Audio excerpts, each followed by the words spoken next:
Hi, my name is Andrea. If this is your first time here, welcome. If you are returning, welcome back. What I do on this channel is I explore what it's like to go all through your 20s and all through your 30s being child free or child free by choice, and then maybe deciding a little bit later in life to become a mom. For me personally, I became a mom at 40. And so, what I also do is explore all of the emotional, relationship, and lifestyle changes that come along after deciding to be career oriented, maybe, or choosing not to have children, and then all of a sudden deciding to flip that on its head and become a mom. For me personally, I worked very, very hard all through my 20s, all through my 30s. I worked as a physical therapist. I was a clinic owner, clinic director, very entrepreneurial, very involved in my community. And now I am a stay at home mom at 40. And what I want to talk about today is how I advocate for my child's no.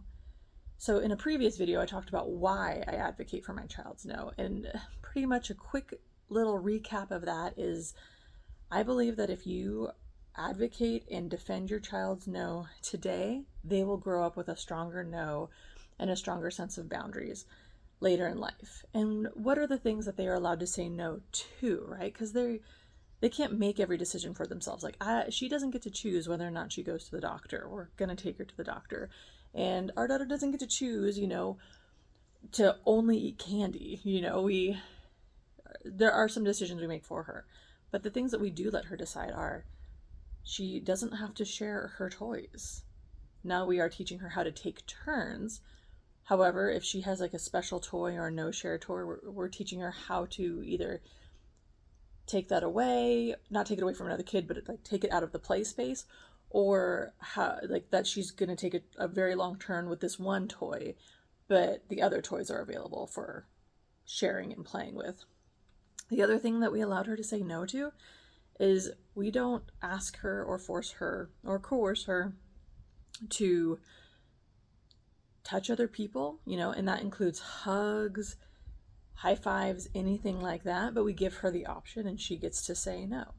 We don't ask her to share her food. Like we don't force her to. And if she does say no, we ask that anyone who might want to share something with her if she says no, that they just respect that and move on. So how do I advocate for my child's no? And there's really two ways: proactively and reactively.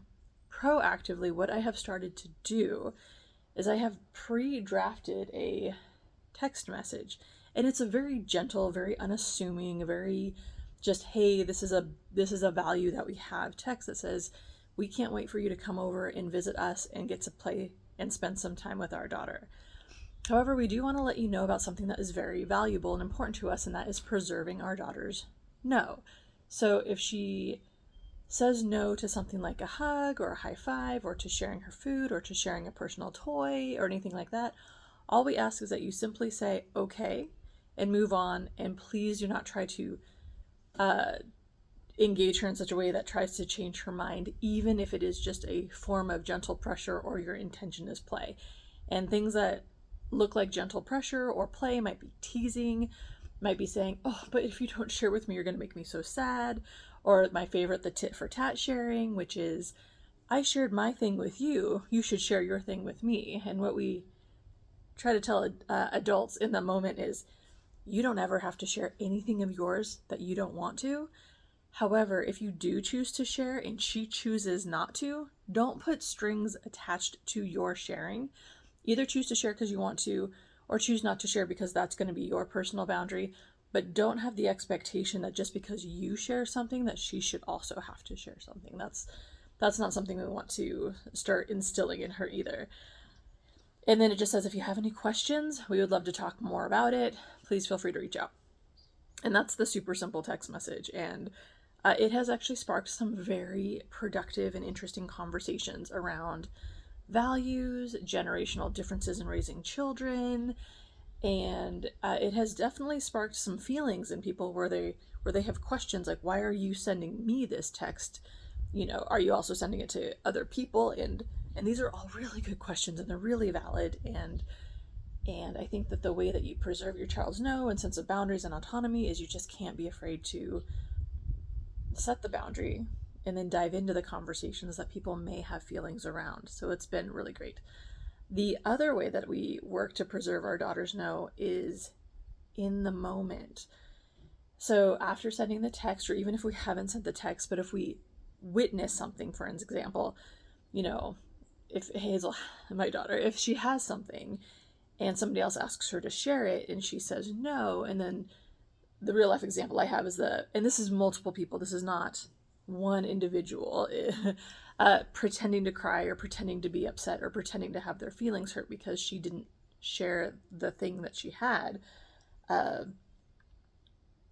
I'll in the moment say, oh yeah, she did say no. Please don't try to coerce her or use emotional manipulation to change her mind. I know that's not your intention, and I know that you're just using this as a form of play. However, what it's teaching her is that her no doesn't matter and your feelings around this matter more.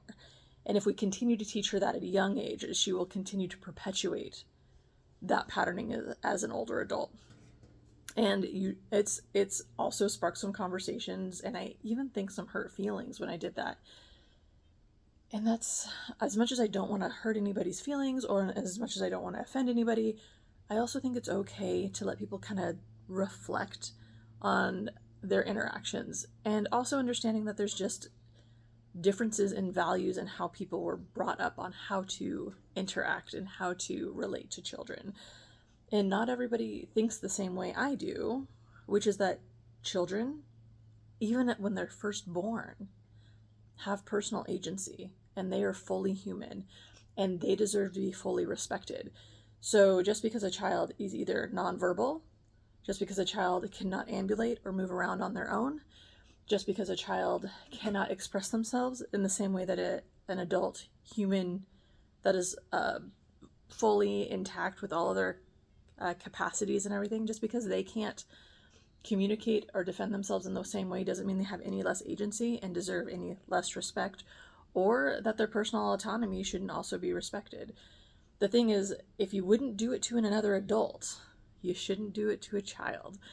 And this is how we are working to make sure that our daughter, as she grows, has a strong sense of self, a strong sense of boundaries, a strong sense of no, and that she doesn't inadvertently learn that the feelings of other people, especially adults, matter more than her feelings.